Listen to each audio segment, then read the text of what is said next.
Sam Seder on the Majority Report. On the phone, it is a pleasure to welcome to the program the Levin Professor of History from Yale University and author of multiple books, including Black Earth, and his recent On Tyranny, 20 Lessons from the 20th Century, Timothy Snyder. Welcome to the program, Timothy. Very glad to be talking to you. This book On Tyranny basically grew out of I guess, both your experience of being a historian of Eastern and Central Europe and from posting basically lessons that you have learned from that history in terms of avoiding tyranny on a Facebook post.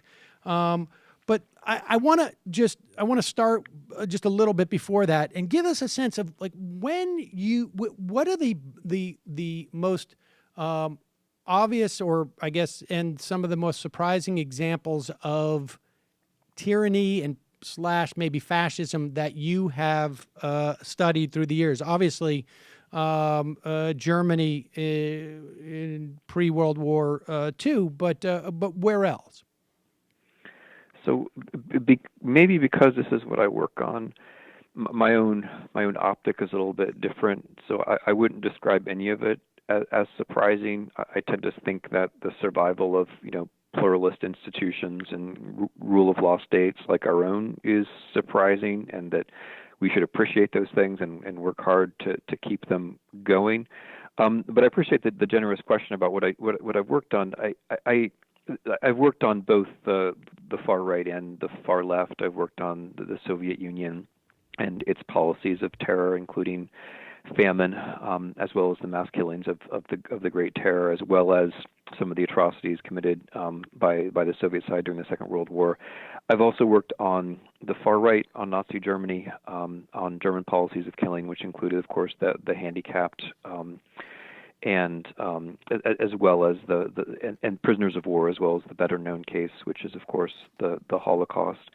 And I think maybe because I've worked on both the far right and the far left, it's the sort of it's the center, which I find elusive and hard to hold on to, and worth thinking about, and worth perhaps trying to preserve.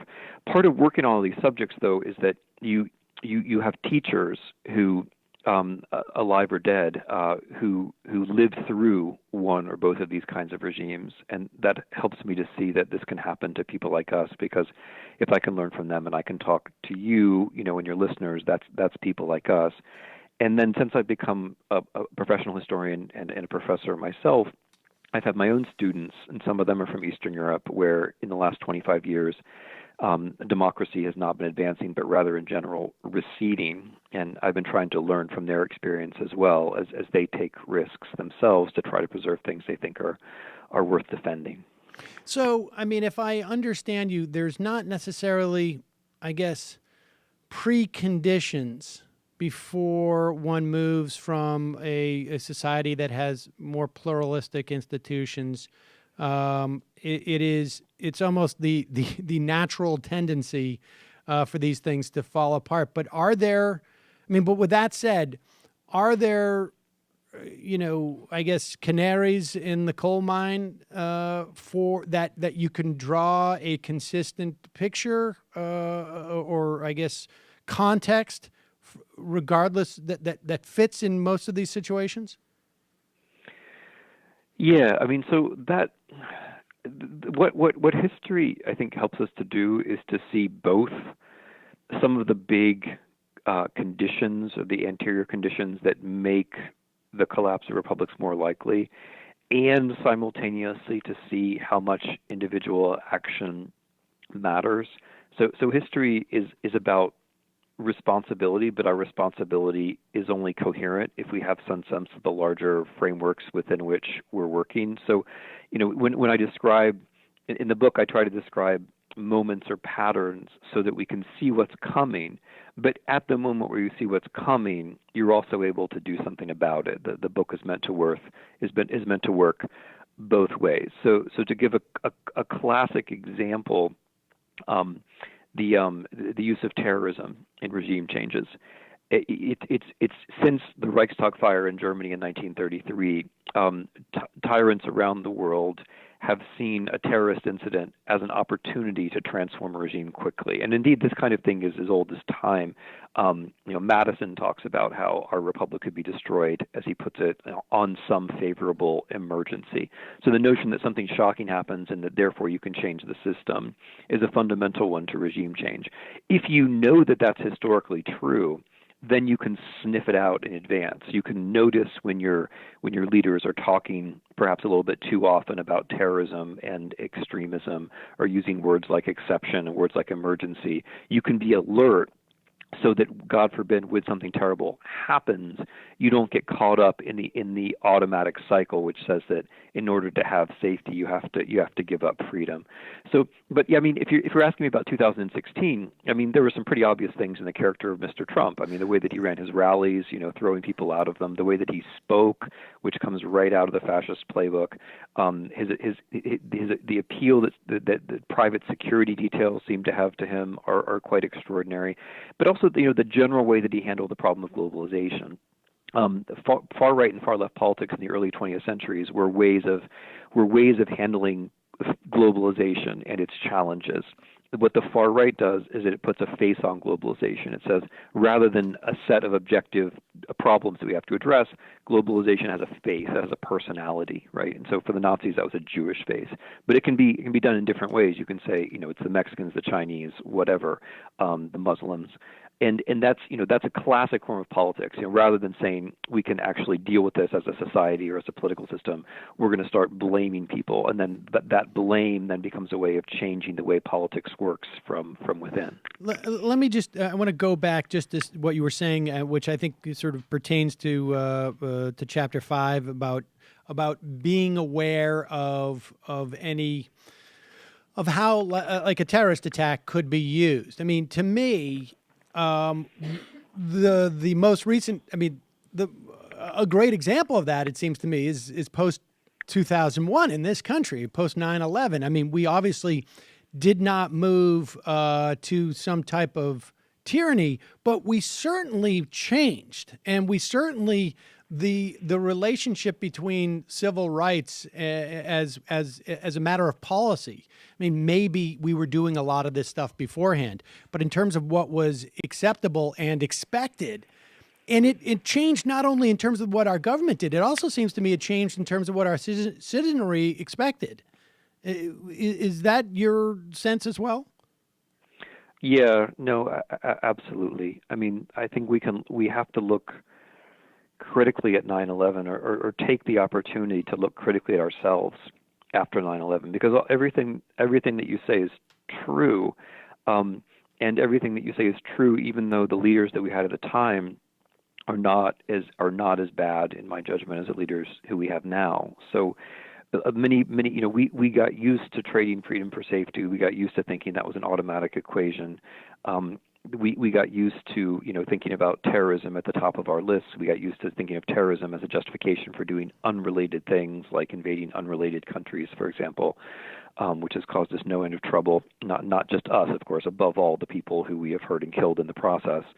But I think what we need to do now is say, 9/11 was a chance for us to learn not to make the same mistake again. Because I think, for all the problems that the Bush-Cheney team brought, they didn't blame those incidents of terrorism on all Muslims, and they didn't try for some kind of general state of emergency in the U.S. I think the next time around, it's pretty likely that that's what we would be looking at. And we need to be aware. We need to learn from that example of our own failings, of the way that we are just as vulnerable, maybe more vulnerable to this kind of politics than other people, and be self-aware when the moment comes around again.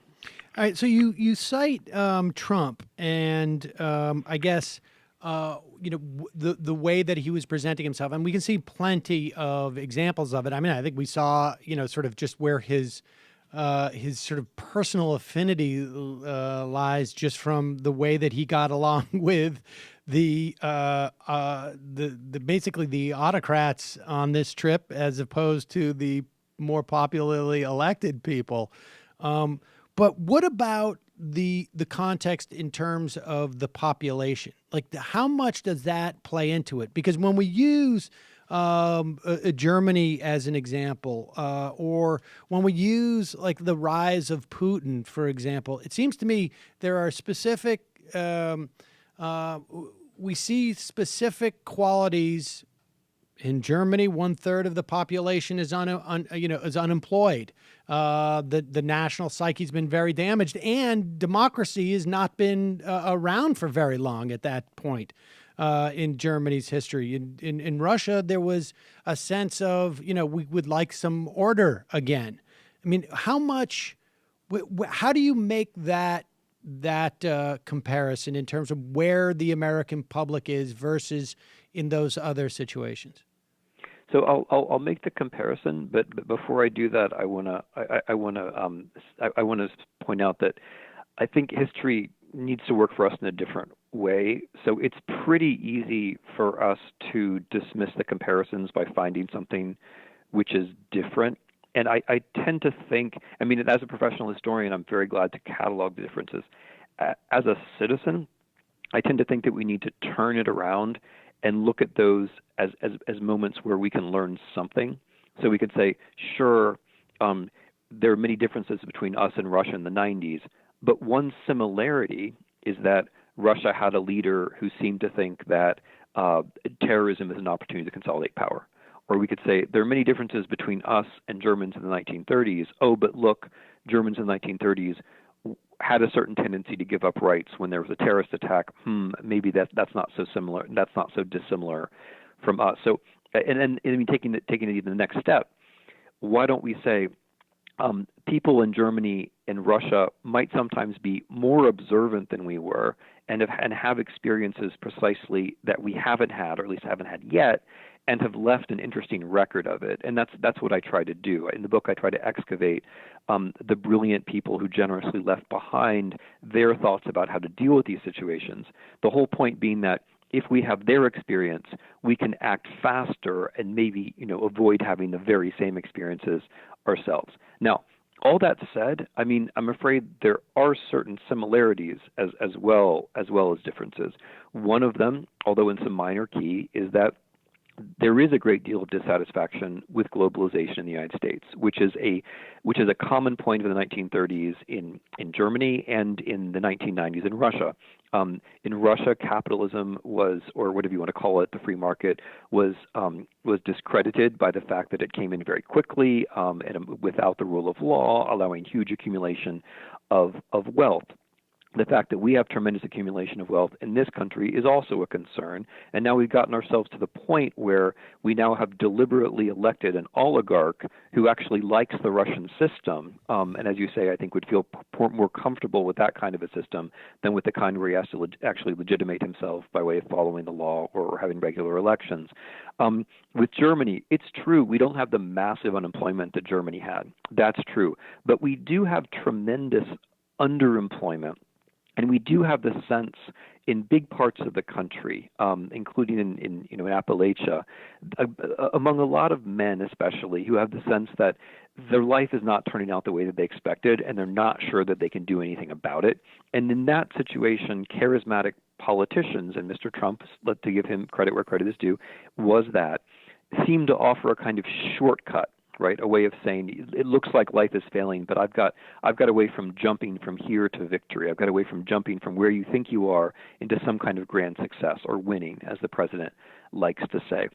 And in that little way, I mean, I don't want to overdo it, but in that little way, Mr. Trump and Adolf Hitler are similar. I mean, both of them were people who weren't really successes in life, but who managed to put themselves in front of people who were struggling and say, I've got the answers, I've got a shortcut, I can make it all work out very quickly.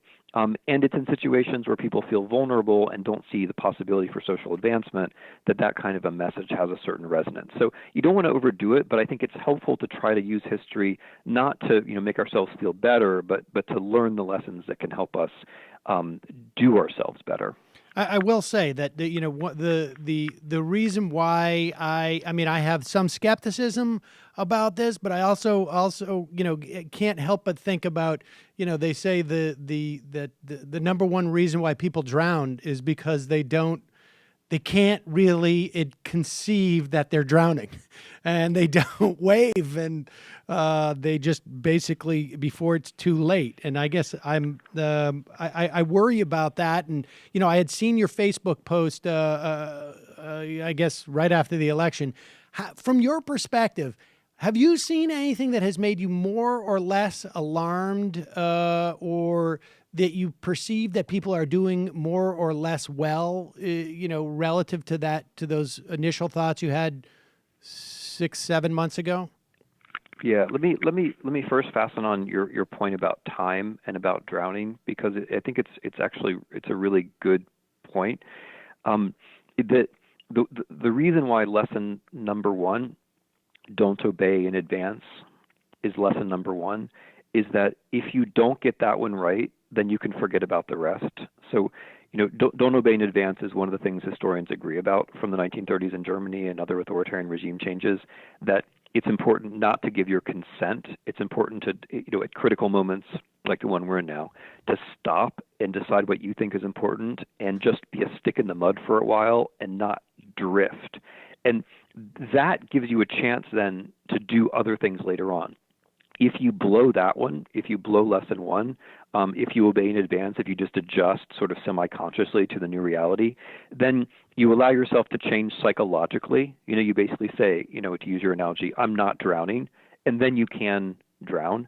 And politically, you then use up, you consume, you waste the moment where your actions actually made a difference. So, it's a historical point that I'm kind of obsessed with, but I think I'm right.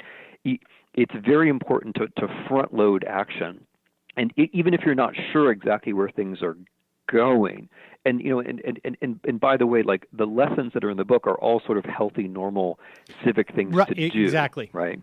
Yeah. And give us an example of what it means to obey in advance. Okay. So that's so good. So let me just first talk about how normal it is to obey in advance. Right? Like, you and I had an agreement that we were going to talk at a certain time. There's a convention that you ask questions and I answer them.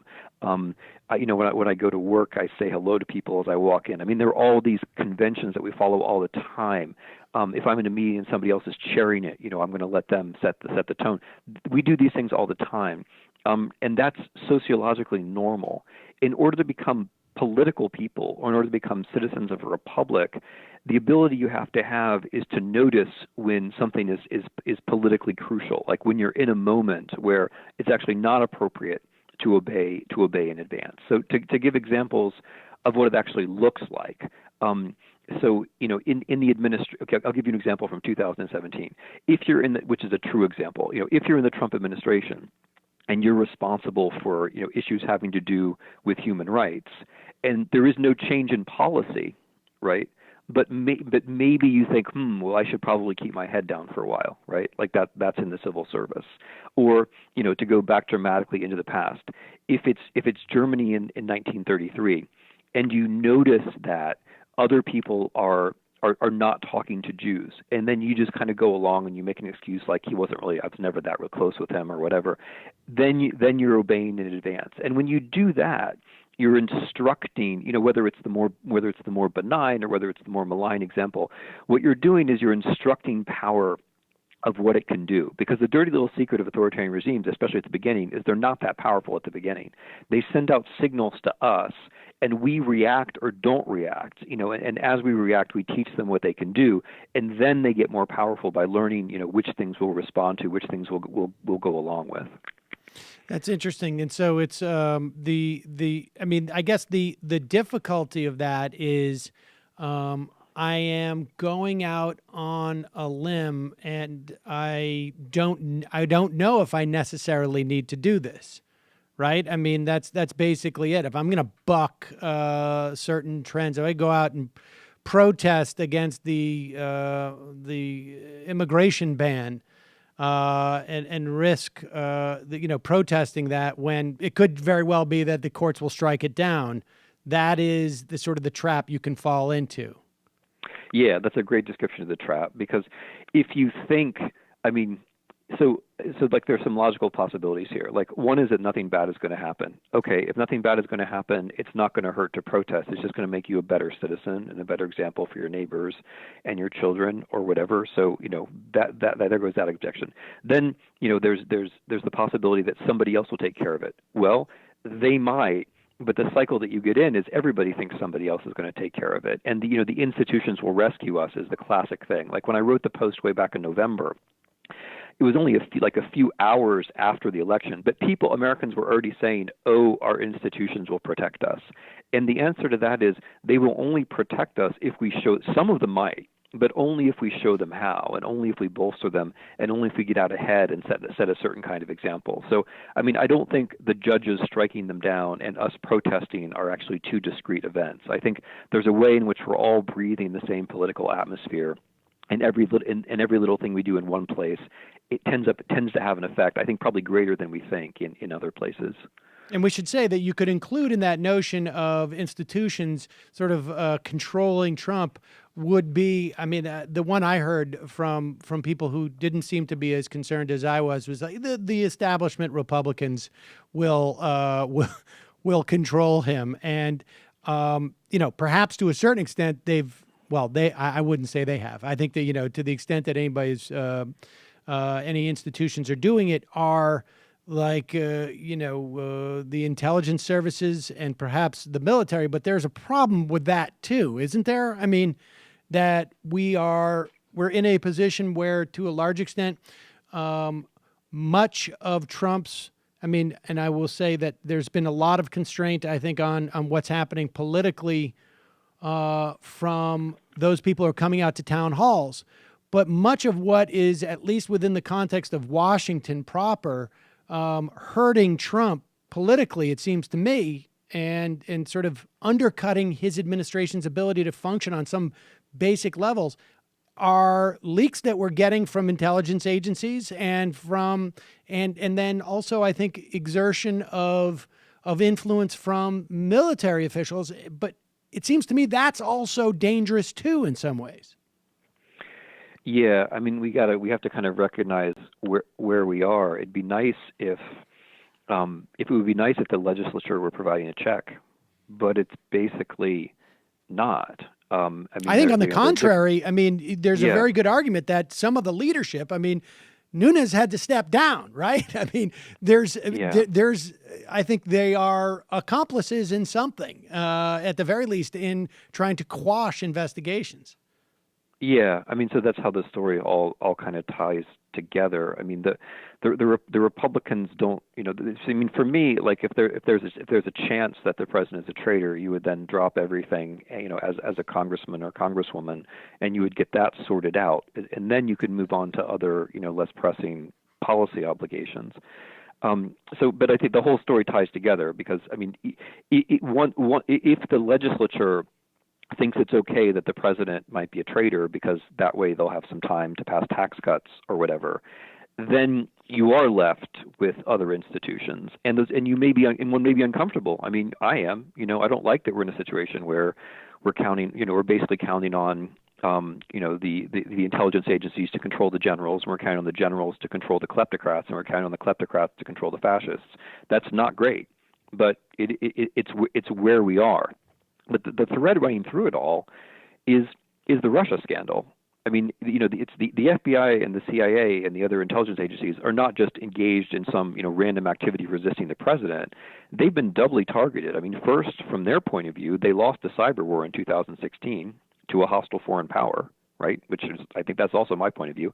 And second, the person who came to power, and partly as a result of Russia's interference in our elections, has been explicitly hostile to them, comparing them to Nazis, making a ridiculous appearance in the CIA, firing the director of the FBI, inappropriately asking the heads of other intelligence agencies to declare publicly that he's not a subject of investigation, demanding loyalty, which is that's bad news. That's in 1934 Hitler demands specifically loyalty from comparable institutions because loyalty is the way that you jump from being a rule of law state to being something else. Loyalty is what makes you not the head of government or head of state, but the leader. That's the German word, the Führer. You're the Führer the moment that it's loyalty rather than law. Right. that counts. So, I mean, it's not just that they're kind of in the way. There's a reason why this is happening, and the reason transcends Native American developments. There are things about Russia that we have to find out before any of this is going to make sense. And so, I mean, the concept I would focus on would be the rule of law. I mean, we can many of us can agree that we should figure out where the president or members of his campaign broke laws in order to be elected.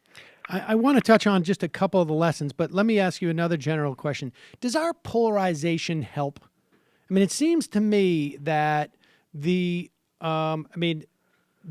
almost the reflexive partisanship that some people have, and polarization is actually helpful in this situation because it inhibits, I think, people's inclination to obey in advance, which is your first, I guess, tip.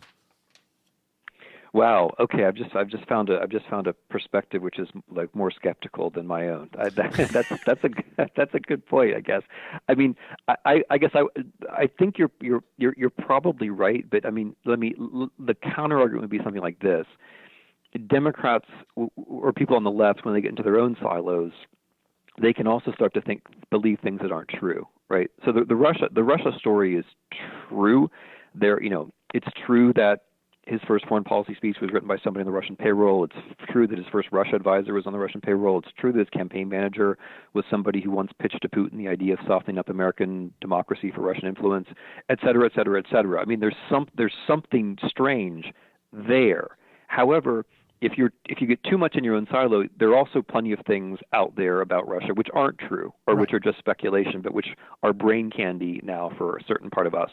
And for another part of us, there's a whole lot of other brain candy which gets kicked around. And so, I mean, I think there's probably something in what you say, but I mean, one of the gists of the book is that everybody, I mean, has to spend less time on the internet and more time in personal conversation, not because we persuade ourselves, but because we persuade one another, but because we remind one another that we're all real. Because when you're on the internet, it's very easy to think like I'm right and the rest of them are just the enemies and they have bad faith, right? And there are plenty of people out there with bad faith, but I think it's the mechanism of all this is very important. I mean, I think political polarization on values is natural. What I worry about is political polarization based on fiction, where way too much of the country is down in a place where they're making decisions about the real world on the basis of stuff which just isn't true. Right, and that that level of factual polarization is part of the drive towards authoritarianism ultimately. Because we don't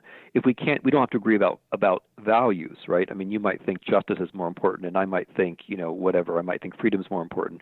But if we don't agree that there are facts about the U.S. of A., then it's very hard for us to be a political community.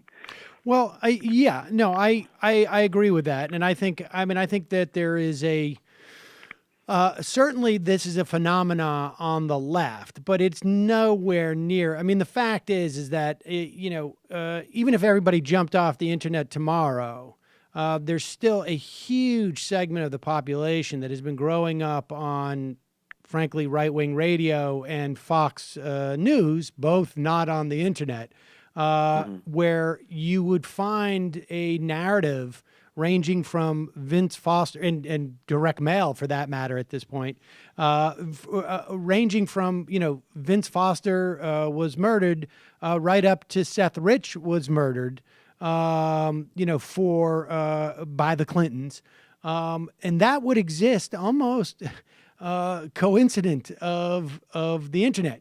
It's true, I think, that you have sort of on the left, like the Louise Menches, if you will, who are reporting all sorts of fantastical things, some stuff that may prove to be accurate, but largely fantastical. But that to me seems like a much more narrow phenomena. I guess what I'm talking about when I talk about polarization is not necessarily an immediate rush to believe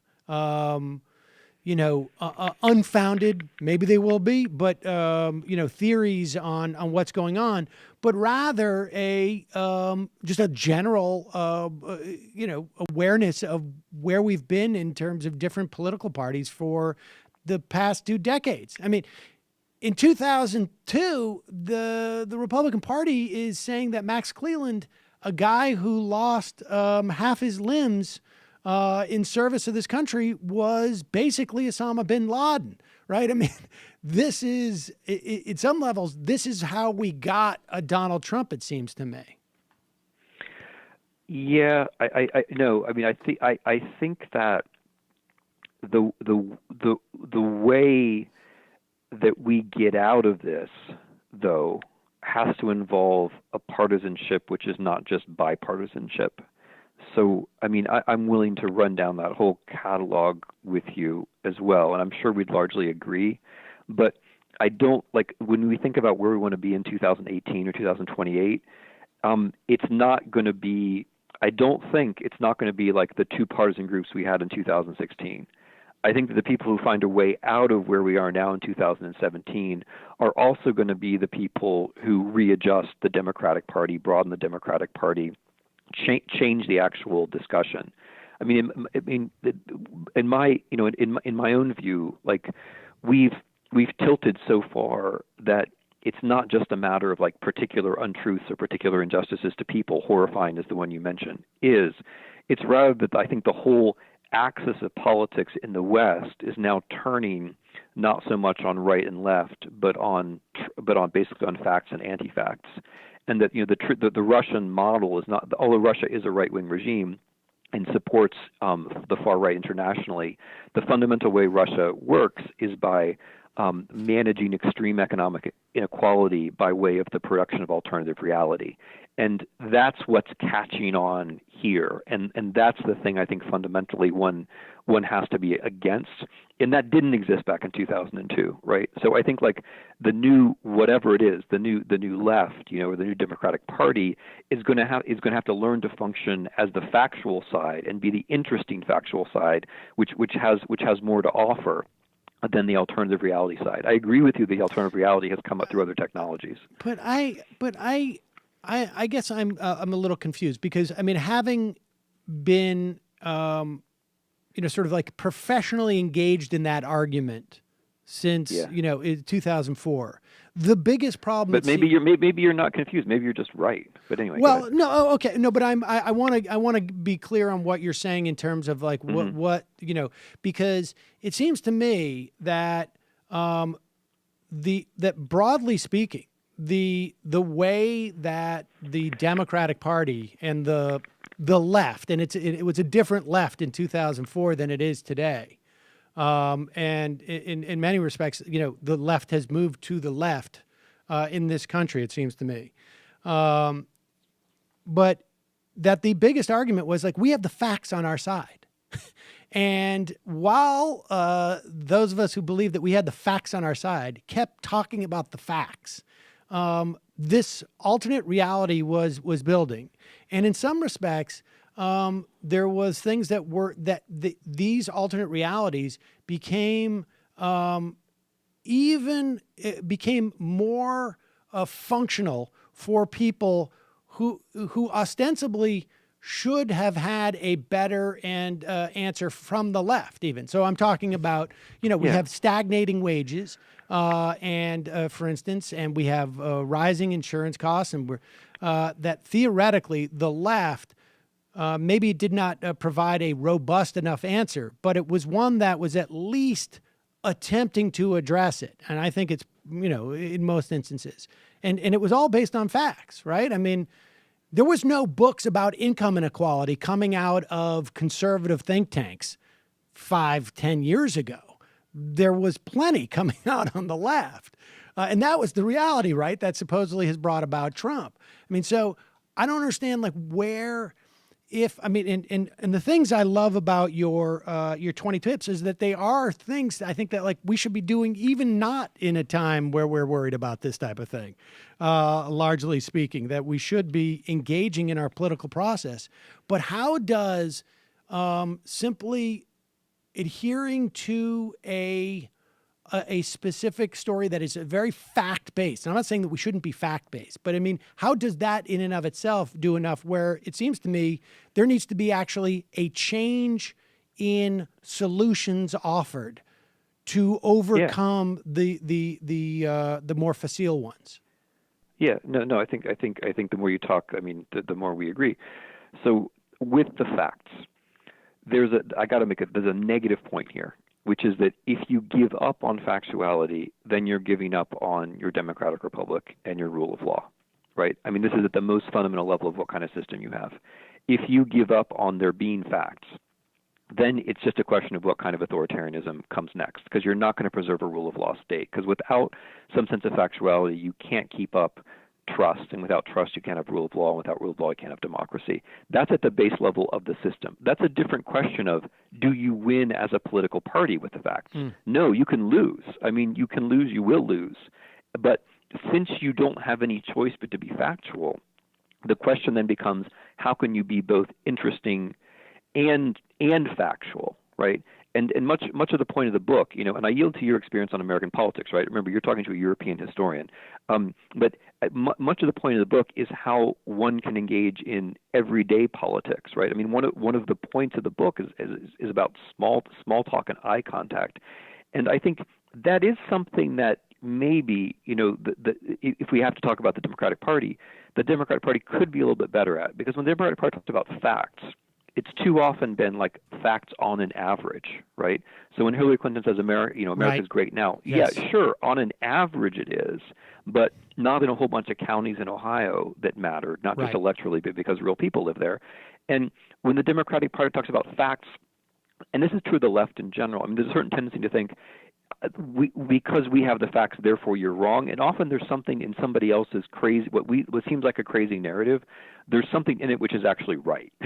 I mean, maybe most of it's wrong, but there's something in it which is, I mean, I'm not talking about like Vince Foster narratives or pizza narratives, but I mean, there's something in it which actually reflects a point of view which we just haven't seen, right? And I mean that correlates to the fact that the Republican Party actually is a grassroots nationwide organization.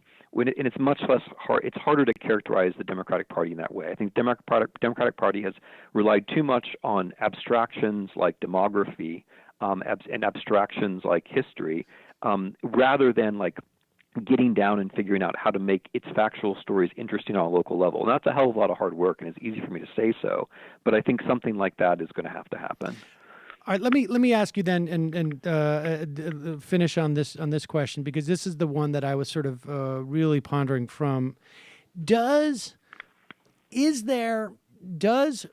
I guess fighting against the possibility of going down an autocratic road, does that inhibit the development of that other story you're talking about, basically providing a political agenda that addresses some more meaningful things for people? Are those two things in conflict? I mean, can you do both of them at the same time? And I guess, it's becoming less of an issue to me, but early on you had someone like Bernie Sanders saying, like, I'm going to work with Donald Trump if, on specific issues, that if he delivers. So if he had come out and, to a certain extent, I've read pieces where I think Rick Perlstein wrote, Donald Trump's too stupid to be a full-on autocrat, more or less. I mean, had he come out with an infrastructure bill, let's say, early on, that was actually a legitimate infrastructure bill, that wasn't just simply a way for privatization, I think, and I think that it would have been probably correct to do. There would have been a lot of support from the left for that. Yet simultaneously, he could still be doing all the other things that promote an autocratic, tyrannical type of rule. I mean, how do you? Is there a danger that those two things are in conflict, or that they're not? Well, I mean, there are all kinds of things to say about the question, right? I mean, the classic model of National Socialism is precisely socialism, but only for us and not for the outsiders among us. So not for the disabled, not for the Jews, not for the foreigners, right? But the state works for us, the people, das Volk, and Trump, when Trump talks about the people, he means the same thing. He doesn't mean all people. He means just us. So that is the National Socialist model, and that's something where I think that Mr. Bannon, for example, is quite close to something like that. Right. They call him he calls himself like a civic nationalist or nationalist civic, as opposed to basically a white supremacist. But yeah. But you kind of know what he means, and it's true that they couldn't get something like that through, and that may be, going back to our earlier part of the conversation, a correction to both of us, because the fact that there are so many that this quote unquote libertarianism is so important in Congress makes things like that hard, right? But I mean, my basic answer to your question is, as citizens, no. I mean, for you and me, and for citizens and for people living in the United States, no, there's no conflict between resisting tyranny and creating a broader sense of imagination about what good policy is going to be. I think they're actually the same thing. I think we're only going to get through the next couple of years if we practice the kinds of habits that would be the same habits which would get us talking to one another, and thereby fashioning the better narratives, as we were talking about, coming up with the policies that make sense in pockets of the country where policy has stopped making sense. I really honestly do think that it's all the same thing, and that there's a broad way in which just everyday behavior makes us the kinds of people who are going to do better in 2 years and in 4 years down the line. So no, I absolutely don't think there's any contradiction. On the contrary, I think it's really the same. It's the same palette of activity. Professor Timothy Snyder, the book is On Tyranny, 20 Lessons from the 20th Century. We'll put a link to that book at majority.fm. Thanks so much for your time today. Really appreciate it. It's been my pleasure. Thanks a lot. Hey, folks, don't forget to hit the subscribe button and check out our daily show. We do it every day at 12 p.m. Eastern for about 2.5 hours. We even take phone calls. You should check that out.